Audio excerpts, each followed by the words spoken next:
bonjour, je vous présente la correction du travail sur le thème Louise Labbé, la poésie de Louise Labbé, à faire contraire. Alors le premier exercice c'était quoi? C'était dans le texte, dedans, il fallait trouver tous les contraires. Je vous ai fait la liste, hein, vivre, mourir, regardez sur la feuille. Molle, dur, problème, joie, rire, pleurer. Ah oui, j'ai rajouté information, chaud et froid dur, c'est pas des contraires. Chaud et froid dur, c'est pas des contraires si on est précis. Pourquoi? Parce que chaud c'est un adjectif, mais froid dur c'est un nom, c'est la froid dur. Donc adjectif non, c'est pas possible de dire deux contraires. Il faut adjectif, donc chaud et froid, adjectif, là c'est bon. Ou alors non, non. Donc c'est chaleur et froid dur. Voilà, là ça fonctionne. Mais chaud et froid dur, c'est pas possible. Après, question 2, c'est affaire champ lexical. Attention, vous en avez oublié. En vrai, il y en a plein dedans. Donc, quand dans un exercice de français, on vous demande les mots, de relever les mots, les contraires, il faut que vous copiez tous les contraires. Et si on vous demande de relever les mots de champ lexical de ça, de thème ça, il faut tous les mots de ce thème-là, vous les recopiez. Donc, premier, c'est thème sentiment, émotion. Donc, ennui, joie, rire, larmoyer, etc.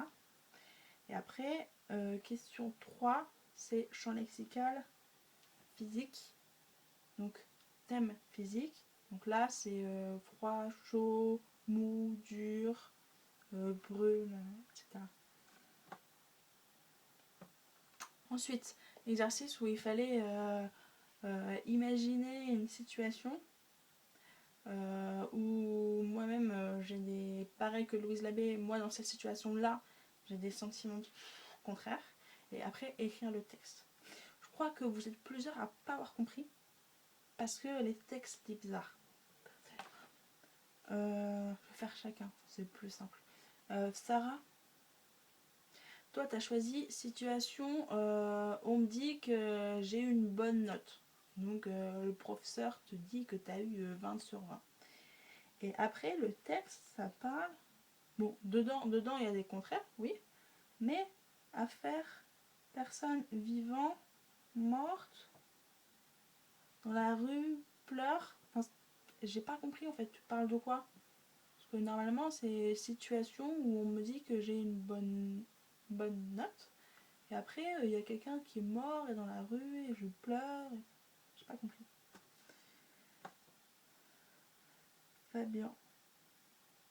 Toi t'as choisi situation où on apprend qu'on peut, enfin, on peut sortir dans la rue et se balader et aller à l'école. Ok. Et après, le texte, ça parle de je bois, je grossis, je bois pas, je maigris. Bon, ça, affaire reste à la maison, oui, je comprends le lien. Mais après, tu parles, les vainqueurs, ils écrivent quoi? Les perdants, ils racontent l'histoire. Mais l'histoire, enfin, qui les vainqueurs, qui les perdants, et écrit, raconte, j'ai pas compris. Après, tu dis, je suis pas bête, je suis intelligent. En fait, j'ai l'impression que toi, t'as pas compris et que t'as fait des phrases différentes, alors qu'il fallait faire un texte avec un lien avec la situation. Après, Lina, c'est bien. Carla, toi, t'as choisi situation j'apprends que j'ai eu le bac. Et après, tu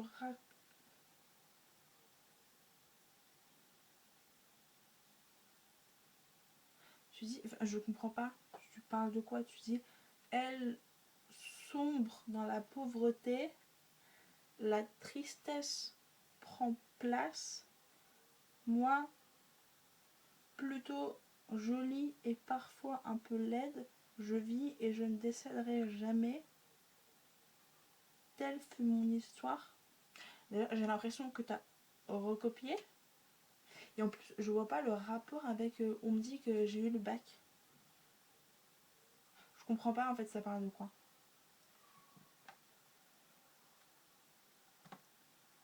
Luna. Ok. Luna, c'est affaire Harry Potter, c'est ça? École de sorciers. Que si c'est ça, je crois que c'est ça. Le nom de l'école, c'est Poudlard. T'as oublié le D. Mais c'est bien, la situation, elle est bien choisie et le texte, il est cool.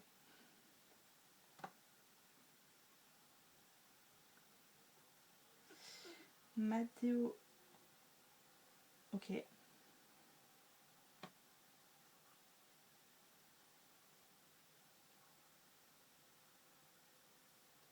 Naïla. Ok.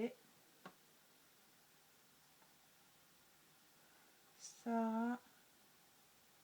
Sarah, ok. Mais t'aurais pu faire. Enfin, t'as fait vraiment. T'as fait le minimum. Enfin, pas le minimum, mais les phrases, elles sont simples. Tu dis j'ai faim, je suis rassasiée, je parle, je me tais, je suis paniquée, je suis sereine. Enfin, tu pourrais rajouter quand même d'autres mots, parce que là, c'est vraiment des phrases simples avec tac, tac, tac, tac, tac, tac. Donc, rajoute des détails. Voilà. Et maintenant, du coup, à faire Louise Lamé. Ah.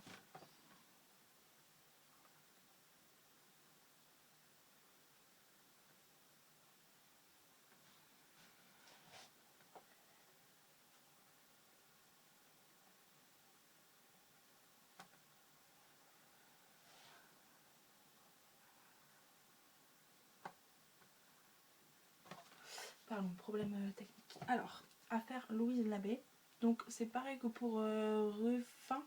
Si vous avez le répertoire des écrivains, vous le prenez et vous recopiez à la lettre L. Et si vous l'avez pas, si vous l'avez laissé à Morvan, bah, c'est pas grave. Et puis voilà.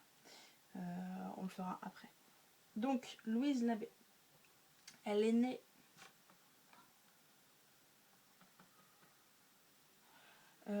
J'ai essayé de résumer les informations de base.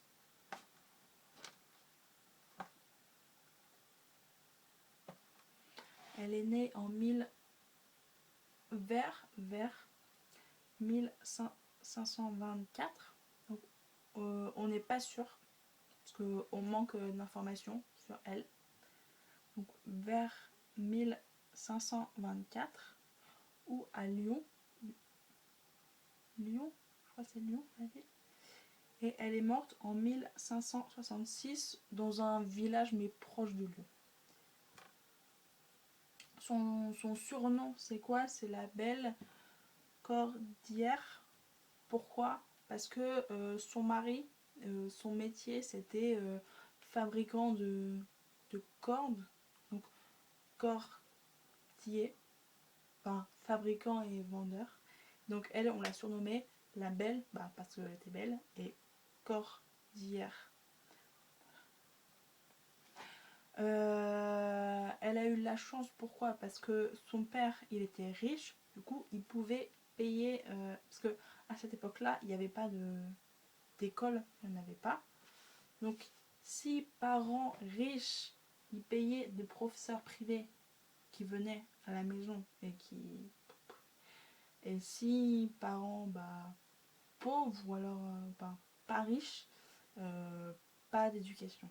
Donc, elle a eu de la chance. Pourquoi? Parce que son père, il était riche, donc il a payé des professeurs, et donc elle a appris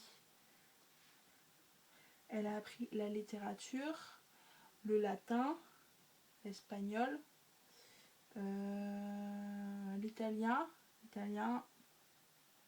la musique, chant, lutte, et sport aussi. Elle adorait faire de l'équitation, Voilà. Donc elle avait des connaissances, quoi. Connaissances. Culture riche. Elle adorait la littérature des écrivains grecs anciens, des écrivains latins anciens, mais aussi même période des écrivains italiens, écrivains espagnols et aussi français, bien sûr. À cette époque-là, les livres c'était cher et du coup c'était rare, c'était un objet de luxe. Et Louise Labbé, elle a eu de la chance. Pourquoi? Parce que son mari, il était riche aussi. Donc elle avait une vie confortable, de bourgeoise. Et donc elle pouvait acheter des livres. Et donc elle, à la maison, elle avait beaucoup de... Et ça, à cette époque-là, c'était rare.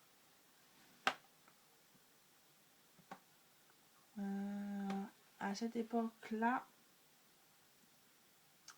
il y avait beaucoup de poètes, de personnes qui écrivaient des poèmes. Comparé à aujourd'hui, les écrivains, la majorité, ils écrivent quoi? C'est des romans. Et la poésie, c'est un peu. Mais en 1500, c'était le contraire. Oui, c'était la majorité, les écrivains, la majorité, ils écrivaient de la poésie. Et il y avait un peu que des romans, mais le roman, c'est... Voilà, donc Louise Labbé, elle écrivait la poésie aussi. Donc à cette époque-là, il y avait beaucoup écrivaient de la poésie. Mais majorité, c'est des hommes. C'était rare qu'il y ait une femme écrivain. Donc elle...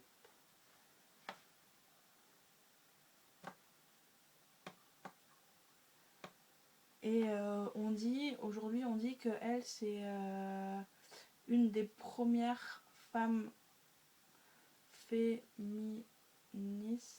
Ça veut dire qui combat pour que les hommes et les femmes, ça fasse... Voilà, pour l'égalité. Et on dit qu'elle, c'est pas la première, mais c'est une des premières femmes qui ont combattu pour l'égalité femmes-hommes. Pourquoi? Par exemple, elle a écrit un livre qui s'appelle Débat de la folie et de l'amour. Et dedans, du coup, elle invente, elle imagine un personnage qui est l'amour et un personnage qui est la folie. Et tous les deux, ils discutent et ils débattent. Et du coup, Louise Labbé, elle en profite pour dedans, dans le débat, elle donne des idées personnelles. Par exemple, elle est pour... J'ai écrit quoi? Elle revendique pour la femme l'indépendance de penser. Ah ouais. Difficile à traduire. L'indépendance de penser. Ça veut dire quoi? Ça veut dire que elle dit qu'il faut que les femmes puissent penser elles-mêmes. Pourquoi elle dit ça? Parce que à cette époque-là, la majorité des femmes, donc elles sont pas allées à l'école, elles ont jamais appris littérature, maths, histoire, etc. Elles n'ont pas appris rien. Et donc, jamais on leur demande leur avis. Pourquoi? Parce que c'est des femmes. On demande leur avis aux hommes, mais aux femmes, non. Et Louise Labbé, elle dit, il faut que les femmes, elles apprennent, qu'elles aient des connaissances, qu'elles apprennent l'histoire, la littérature, tout ça. Il faut qu'elles pensent elles-mêmes, qu'elles aient un avis. Voilà, ça veut dire ça. C'est mieux que dire Moi, je sais pas, mais mon mari, il pense quoi? Ah, il pense ça? Bah, moi, pareil.